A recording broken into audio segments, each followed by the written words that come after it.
Hello YouTube, Proxy here and welcome to part 2 of my Rend beginner's guide. In this video we'll be going over the basic actions you should undertake as a new player. Things such as gathering, checking out the faction base and basic crafting as well. When you enter the game, like most survival games, you begin somewhat naked and nothing else to your name. Initially you should begin by punching some trees, flowers, bushes, etc. After obtaining some base materials, press the C key to open your crafting menu. Here you will see some basic survival crafts. It's a good idea to unlock the majority of these before doing anything else, especially the tools. Focus on crafting one of each tool first, which there are 4 main ones. First there is the axe. This tool is used for trees and skinning. Using the left click on trees will yield sticks, while using the right click will yield logs. When the axe is used on the creature's corpse, you will earn meat and entrails with the left click and skin, leather and fur with the right. The sickle is used to harvest various forms of plant life. Left clicking will yield the direct item of the type you are harvesting, while the right click in most cases will give you some form of fibre. The hammer is used to crack rocks and gems and such. Left clicking yields stone, while the right click will result in the different materials depending on their tier. For example, tier 1 will give you flint, which is extremely useful for early game ammunition.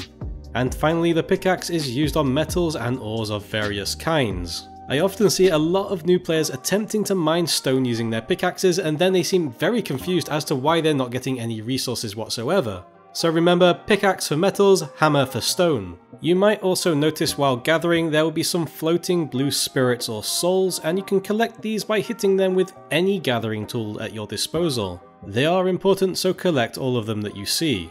Handing them in includes several benefits, including boosting your reputation with your faction. So initially you want to focus on getting all of these tools. And tools don't drop on death either, so they are very valuable commodity, and that includes the upgraded variants of the tools as well. So to summarise, get in game, smack stuff, make tools, harvest stuff, craft all the basic survival items. And just to note, while crafting you'll notice this happens very often, that sometimes you need to craft one item before you can craft another, otherwise it remains locked. This applies to every single form of crafting in the game almost. So make sure to craft water flasks and fill them, get a basic set of armor, a few simple bows as they do break, some basic ammo, kill some pigs for meat and leather. Make sure to cook the meat in a campfire from the basic crafting menu. Eating the raw meat is not advisable, in fact it will probably give you food poisoning. In fact it just definitely does give you food poisoning, so yeah, don't eat raw meat. The campfire is pretty simple. You place your meat inside it, you put the fuel in it such as rough wood logs, and then you turn it on. It will cook the meat by itself over time. Once the meat is cooked, it's a good idea to salt it as well. It helps keep the meat from spoiling too soon. And also to remember, just like the meat spoils, your flasks will leak over time, so if you forget to refill them every now and again, you'll probably find they're empty before you go to have a drink. Now at this point, it's a good idea to level up your skills a bit. The skill system is pretty simple. If you want to raise your botany skill, you harvest plants. If you want to level up your bow shooting skill, you shoot hostile creatures with your bow, etc, etc. If you open your skill menu from the tab menus, you can select skills and see several perks that can be invested in. These will be available at rank 5, 10, 25 and 50 of every skill and provide some extremely good benefits. And you cannot reset these, so choose wisely. It's also a good idea to just level up in general and select 2 out of the 4 talent trees. Every level you get 1 talent point to spend in these trees, and once again pick your talents carefully as you cannot reset them.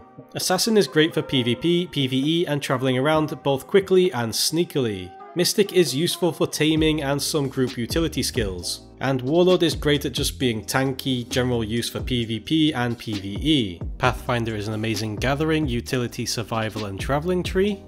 And Warlord is great at just being tanky, general use for PvP and PvE. And I'll also include a talent tree calculator in the description below. So once you slap some pigs, filled your gut, it's a good idea to head into your faction base. So now we're going to talk a bit about the faction base, and you're eventually going to get here at some point. Usually there is a giant shield covering it, except for the reckoning phase.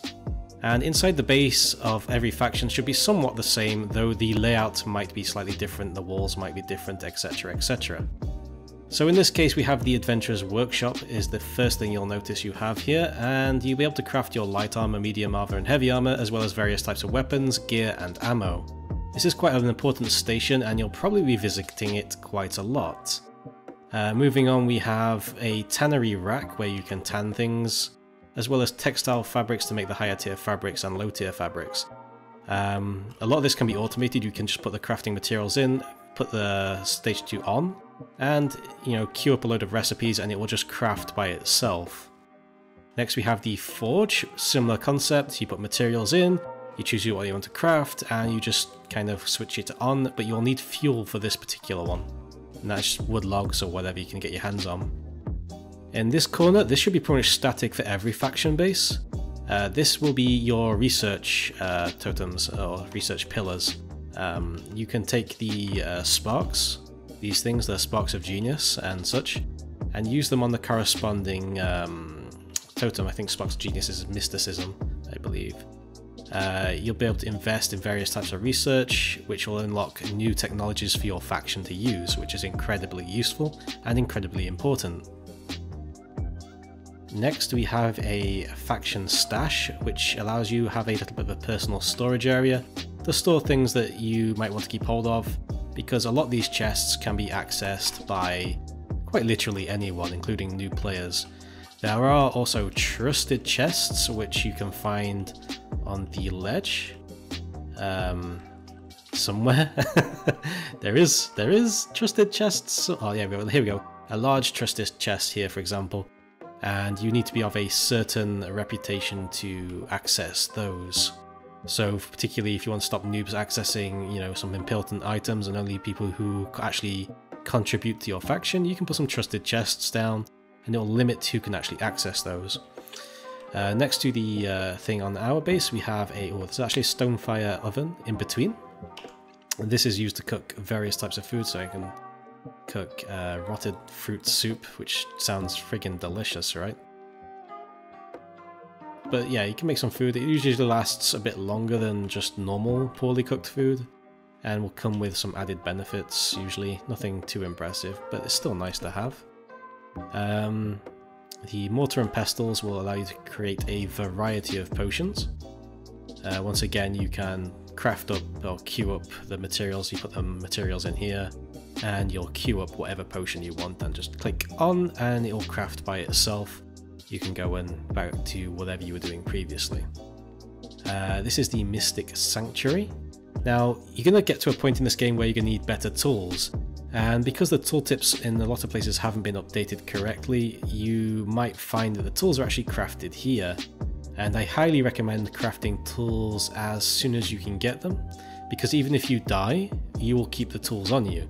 So upgrading your tools often, whenever you can and have access to them, is highly advised, really.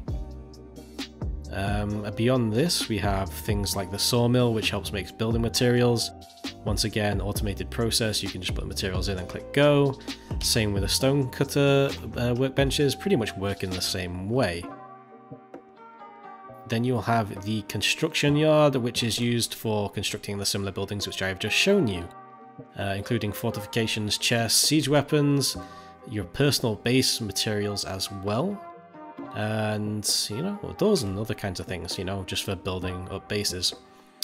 In this section we have put a little personal armory where people can just go quickly grab various types of armor.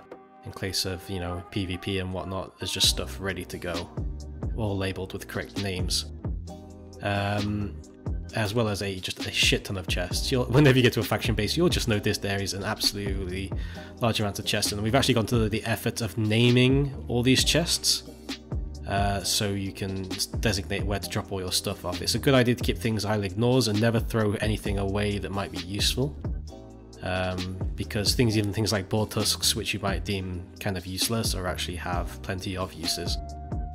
And then you have the center with the Divinity Stone. This is where you can capture spirits outside, bring them here and hand them in. This will give you experience, and it will also give you some spirit residue, which is highly useful. And also handing in the spirits is extremely useful in this game. In fact, it's imperative. It's the most important thing you can actually do to some extent. Because when you hand in spirits, you see that bar on the tree up there? That tree is going to fill up with souls that you can acquire outside. So you're slowly filling up this tree with souls, and when it gets to the very top or the very pinnacle, you actually win the game and ascend. So collecting souls and handing them into this Divinity Stone it's pretty damn important, basically. So that's the tour of the faction base. And that's pretty much all you need to know about it for the moment. There is more details and more things later on.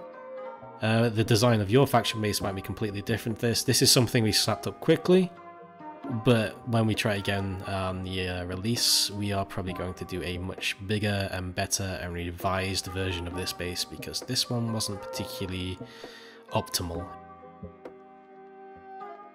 Now at this point, it's a good idea to start communicating with your faction. Often the faction will have a Discord link that you can join, and sometimes they will even name a chest or box with a Discord link. You will need to find out what resources or jobs your faction needs doing. That could be gathering, hunting, crafting, etc, etc. After all, it's a team-based game. Contributing and working as a team is key. More often than not, selfish actions would most likely lead to the faction's downfall. You might end up with one of those players that thinks he's god at PvP, takes all the best gear for himself, and then goes and dies subsequently trying to 1v7, which will ultimately make the enemy faction stronger as they just got a brand new set of gear. Now if your faction has asked you to obtain a specific item or group of items, then you can use the spreadsheet below, which lists all the known resources in game currently, what tool is required to harvest it, and where you can find it. So if your faction needs a particular resource, you can use this along with my previous video and the community made maps to find it. Well, this brings the second part of my tutorial to an end. The next guide will be about taming, so stay tuned for that. Remember guys, if you enjoy my content, don't forget to like, subscribe and leave a comment below, and as always guys, thank you for watching.